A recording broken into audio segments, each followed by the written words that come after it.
NASA को मिले पृथ्वी पर जीवन की शुरुआत से जुड़े सबूत। दोस्तों, जैसे कि आपको पता होगा, नासा एक ऐसा स्पेस साइंस कंपनी है जो आए दिन एक ना एक हैरान कर देने वाली खोज करती रहती है।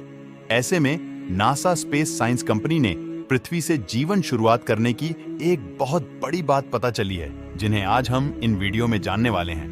बने रहिए आप वीडियो में। बस आपसे एक छोटी सी उम्मीद करता हूं, अगर आपको वीडियो समझ में आए तो आप वीडियो को एक लाइक करके साथ में चैनल को सब्सक्राइब जरूर से करेंगे।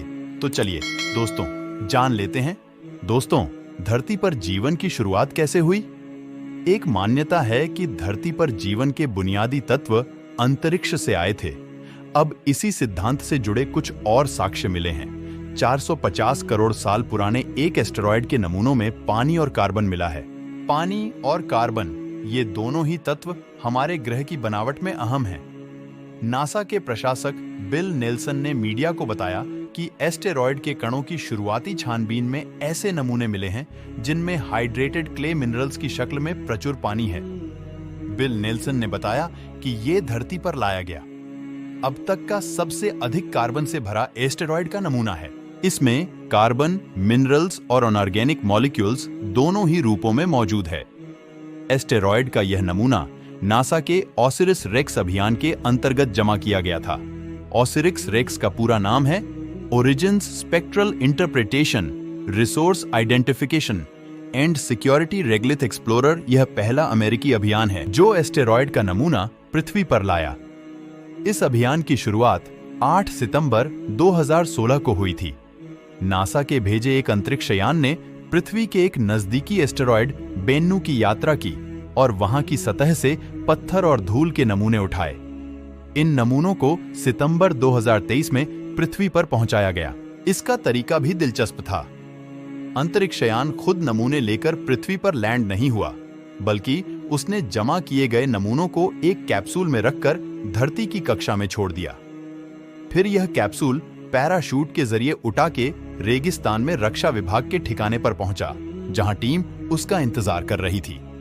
इसके बाद से ह्यूस्टन में नासा के जॉनसन अंतरिक्ष केंद्र में इन नमूनों की पड़ताल चल रही है। इस अभियान का मकसद यह समझना था कि ग्रह कैसे बने और पृथ्वी पर जीवन की शुरुआत कैसे हुई। इससे जुड़ी एक अवधारणा यह है कि अरबों साल पहले पृथ्वी से टकराने वाले एस्टेरॉयड पानी और जीवन संबंधी आधारभूत तत्व इस ग्रह पर लाए।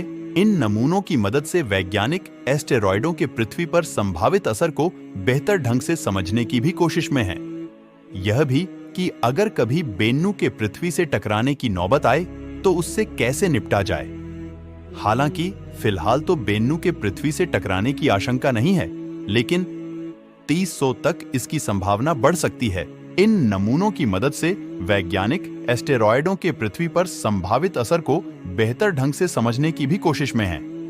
यह भी कि अगर कभी बेन्नु के पृथ्वी से टकराने की नौबत आए तो उससे कैसे निपटा जाए। हालांकि फिलहाल तो बेन्नु के पृथ्वी से टकराने की आशंका नहीं है, लेकिन 2300 तक इसकी संभावना बढ़ सकती है। दोस्तों, जापान भी ला चुका है ऐसा नमूना। एस्टेरॉयड से लिए गए नमूनों को धरती पर लाने की यह पहली कोशिश नहीं थी। इससे पहले जापान भी 2 बार यह काम कर चुका है। उसका हायाबुसा 2 अभियान 2010 और 2020 में जापान अंतरिक्ष से कंकड़ पत्थर लाया था। हालांकि जापान केवल 5.4 ग्राम वजन का ही नमूना ला पाया, जबकि नासा मिशन 250 ग्राम सैंपल लाया। शोधकर्ता अभी नमूने के मुख्य हिस्से को नहीं खंगाल रहे हैं, बल्कि वो बोनस पार्टिकल्स पर ध्यान दे रहे हैं। यह ब्लैक डस्ट और मलबे का वो हिस्सा है जिसकी परत सैंपल कलेक्टर से लिपटी है। नासा ने बेन्नु को क्यों चुना? इस अभियान के लिए नासा ने सोच समझकर बेन्नु को चुना। बेन्नु की कक्षा पृथ्वी की कक्षा से मिलती है। ऐसे में अंतरिक्षयान का वहां जाना और वापस पृथ्वी पर लौटना कमोबेश आसान था। जबकि एस्टेरॉयड बेल्ट कहलाने वाला अंतरिक्ष का हिस्सा मंगल और बृहस्पति ग्रह के बीच पड़ता है और इस तरह हमसे काफी दूरी पर है। अनुमान है कि बेन्नु एस्टेरॉयड बेल्ट के ही किसी विशाल एस्टेरॉयड के टुकड़ों से बना है।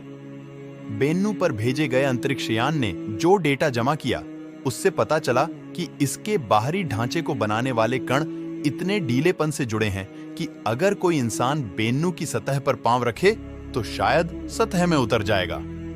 जैसे कि प्लास्टिक की छोटी छोटी गेंदों पर कूद फांद करते बच्चे उसके भीतर घुस जाते हैं।